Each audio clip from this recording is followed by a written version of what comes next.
Okay, so data security. Maybe not the most riveting topic at first glance, I get it, but stick with me, because this stuff is way more interesting than it sounds. And way more important, too, especially these days. Right, like it's everywhere, right. And today we're gonna look at this academic paper. It's all about how organizations, like big companies and stuff, how they get rid of old devices, but like securely. Yeah, it's like, how do they make sure all their secrets don't like walk out the door with that old hard drive, you know? But there. And speaking of secrets, this paper keeps mentioning something called the SGP. What is that all about? So SGP, that stands for the Standard of Good Practice for Information Security. Basically, it's a set of guidelines that a lot of organizations use to manage and protect their data. Okay, so it's like their rule book for keeping data safe. Exact. But how does that, relate to us? Why should we care what some big company does with their old computers? Because, well, I mean, think about it. These are the pros, right? They're dealing with this stuff day in and day out. Makes sense. Learn from the best. Exactly. So by understanding how they do it, we can pick up some tips and tricks to protect our own data better. I like that. Steal from the best. Yeah, well, not steal. Okay, borrow. Borrow, yeah. All right, so let's talk about what happens when a company or whoever needs to get rid of an old device. The paper talks about something called media sanitization. What exactly is that? So media sanitization basically means making sure the data on a device is totally gone, unrecoverable. Like not just hitting delete, right? Oh, no, this is way beyond just deleting a file. We're talking making that information virtually impossible to retrieve, even for super techie people with special tools. Okay, so this is serious stuff. Yeah. And the paper mentions 3 levels of this sanitization thing: clear, purge, and destroy. These sound pretty intense. They are. They each offer a different level of security, depending on the situation. So walk us through it. What's clear? So clear is the first step. It's basically overwriting the data with new information, recording over an old cassette tape or VHS tape, replacing what was there with something new. Okay, so if I wipe my phone before selling it, that's kind of clear, right? Exactly. A factory reset is a perfect example of clear. You're essentially telling the device to write new data over everything that was there before. Got it. So what about purge? That sounds even more thorough. Yeah, purge is clear, but on steroids. We're talking about multiple overwrites. So imagine writing something on a chalkboard, erasing it, writing something else, erasing it again, and doing that over and over. You can't even tell what was there originally. Wow, so multiple passes of overwriting, that sounds pretty secure. And then there's destroy. I mean, that sounds pretty final. Destroy is the most extreme option. It's literally physically destroying the device, pulverizing a hard drive, incinerating it, things like that. Okay, wow. Coming back from that. The paper also mentions self-encrypting drives. SEDs. SEDs. And something called cryptographic erasure. I mean, these sound like they're straight out of a spy movie. They do, don't they? But they're actually becoming a lot more common these days. SEDs are pretty cool. Basically, they encrypt all the data on the drive automatically, so even if someone steals it, they can't read anything without the right key. So it's like having a secret code for your data. Yeah, exactly. Like a built-in security guard working 24/7 to keep your information safe. I like that. Okay, what about cryptographic erasure? How is that different? So instead of trying to erase all the data itself, which can be really hard to do completely, cryptographic erasure focuses on destroying the key that unlocks the data. So the data's still technically there, but it's completely useless without the key. So it's like even if someone finds the treasure chest, they don't have the map. Exactly. It's like throwing away the map and the key so nobody can ever find the treasure again. That's a great analogy. Okay, so we've got clear, purge, and destroy. But how do organizations decide which one to use? It's not just a random choice, right? Right. It depends on a lot of factors, like how sensitive the data is, what kind of device it's on, things like that. They use something called a risk assessment to figure out the best option. Okay, so risk assessment, that sounds pretty official. What does that involve? Basically, it's a way to evaluate the potential risks associated with each sanitization method. The paper we're looking at actually has a flow chart that organizations can use to help them decide. A flow chart, huh? I haven't seen one of those since Middle school. It's kind of like a choose your own adventure book, but for data security. Like, if the data is highly sensitive, go to step 3. If not, go to step 5. Got it. So it helps them figure out the best way to protect the data based on the specific situation. Exactly. It takes the guesswork out of it. Okay, so this flowchart, it starts by asking about the security categorization of the information. What does that even mean? It's basically asking, like, how sensitive is this data? Is it low risk, moderate risk, or high risk? Like, my grocery list probably doesn't need the same level of protection as, like, government secrets, right? Yeah, that makes sense. So the more sensitive the data, the more serious the sanitization method needs to be. Exactly. And then the flowchart asks if the media, like the device, is leaving the organization's control. Like, are they selling it, giving it to an employee, or just throwing it away? Because if it's leaving their control, they'd want to be extra careful, right? Like if it's a laptop with like all your personal info on it. Absolutely. You don't want that falling into the wrong hands. Yeah. And then the final question the flowchart asks is whether the device needs to be reused. Like, if they're donating it or reselling it, they might choose a different method than if they're just destroying it. So it's like a step-by-step guide to help them choose the best option for each situation. That's pretty clever. I never realized how much thought went into, like, just throwing something away. It's true. And it's becoming more and more important as we create more data, you know? Right.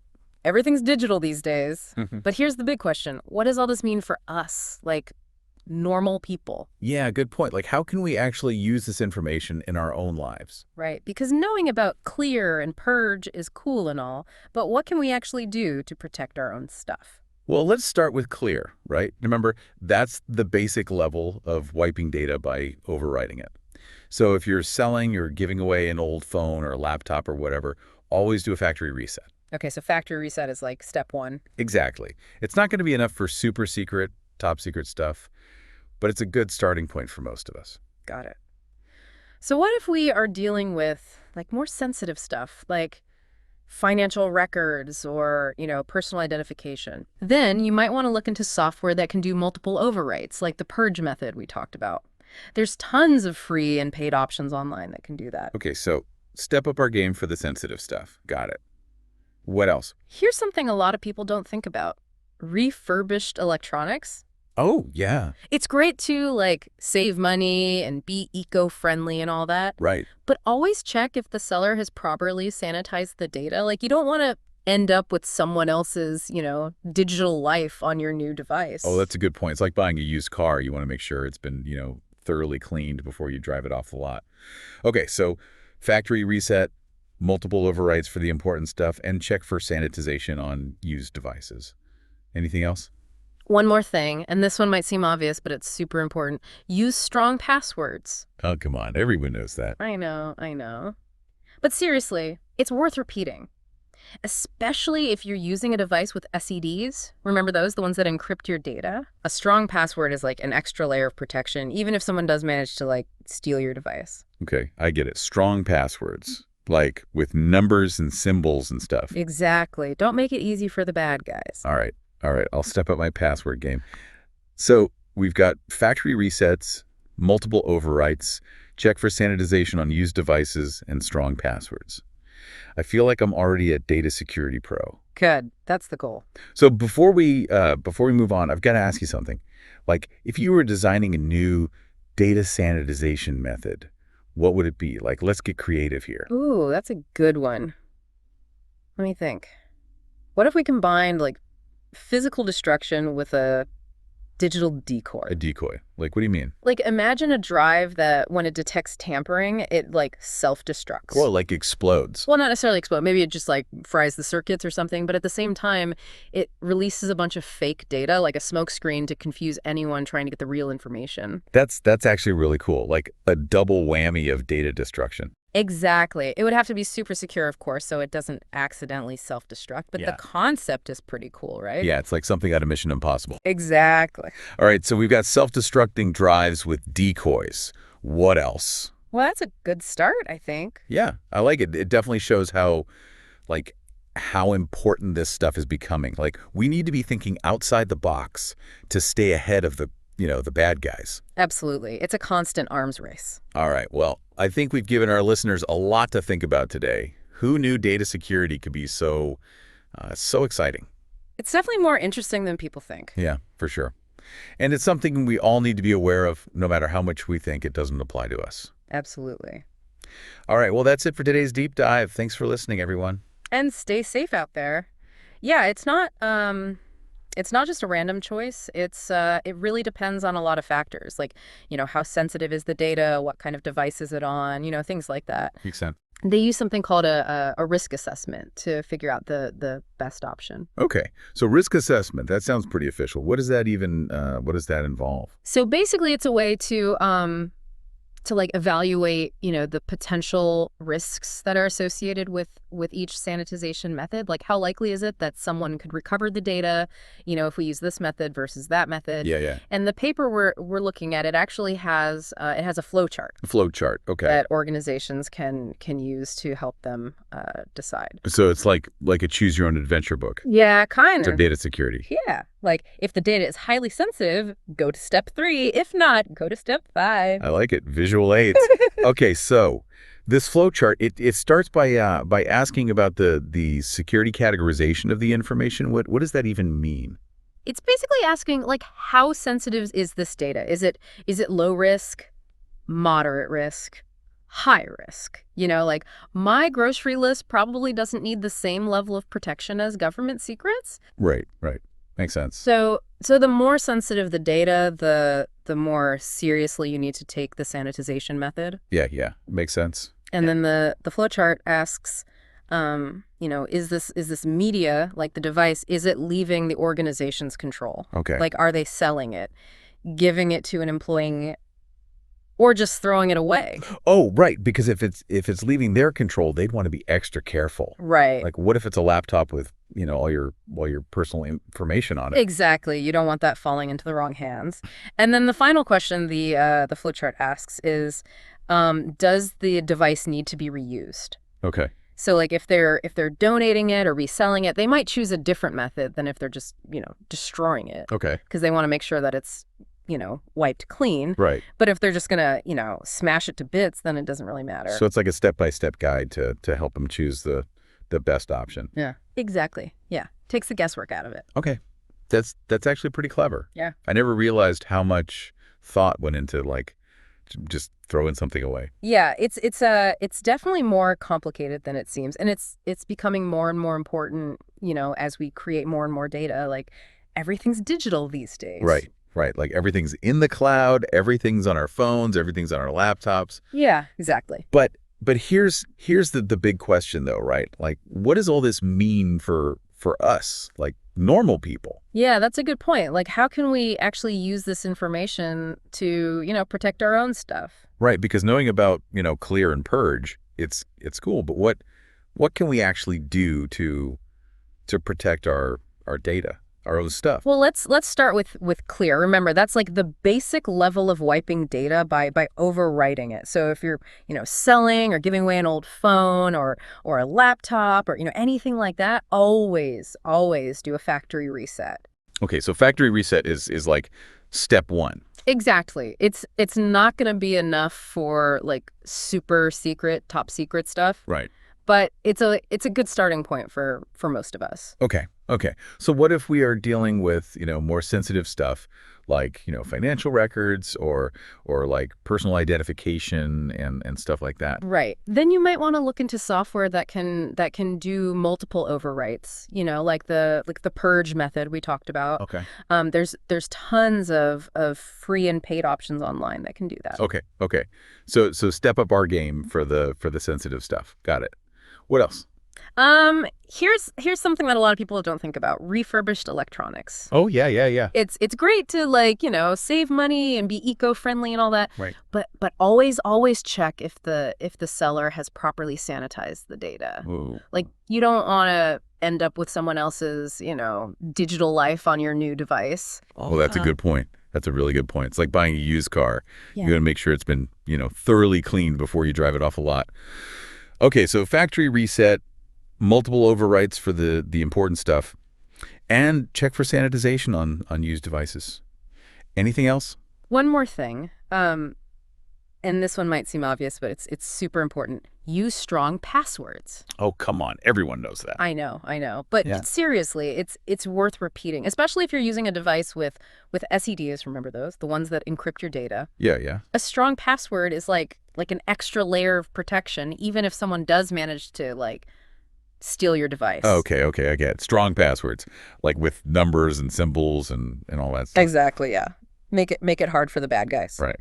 All right, step up my password game. So factory resets, multiple overrides. Right. Check for sanitization on used devices, strong passwords. I feel like I'm like a data security pro now. So before we move on, I got to ask you something. Like, if you were designing a new data sanitization method, what would it be? Let's get creative here.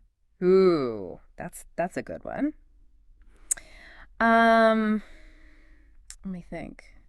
What if we combined like physical destruction with a digital decoy? A decoy. Like, what do you... Like, imagine a drive that, when it detects tampering, it like self-destructs. Well, like explodes. Well, not necessarily explodes. Maybe it just fries the circuits or something. But at the same time, it releases a bunch of fake data, like a smoke screen, Okay. to confuse anyone trying to get the real information. Okay. So it destroys itself, but then it also like throws out a bunch of fake stuff to throw them off the scent. Exactly. Yeah. That's actually really cool. Like a double whammy of data destruction. Exactly. It would have to be super secure, of course, so it doesn't accidentally self-destruct. Right. But the concept is pretty cool. Right? Yeah. Yeah. It's like something out of Mission Impossible or something. Exactly. All right. So we got self-destructing drives with decoys. What else? Well, I think that's a good start. Yeah, I like it. I think it definitely shows how important this stuff is becoming. Like we need to be thinking outside the box to stay ahead of the bad guys. Absolutely. It's a constant arms race. It really is. Yeah. It really is. Yeah. Wow. So we covered a lot of ground today. We did. Who knew data security could be so interesting?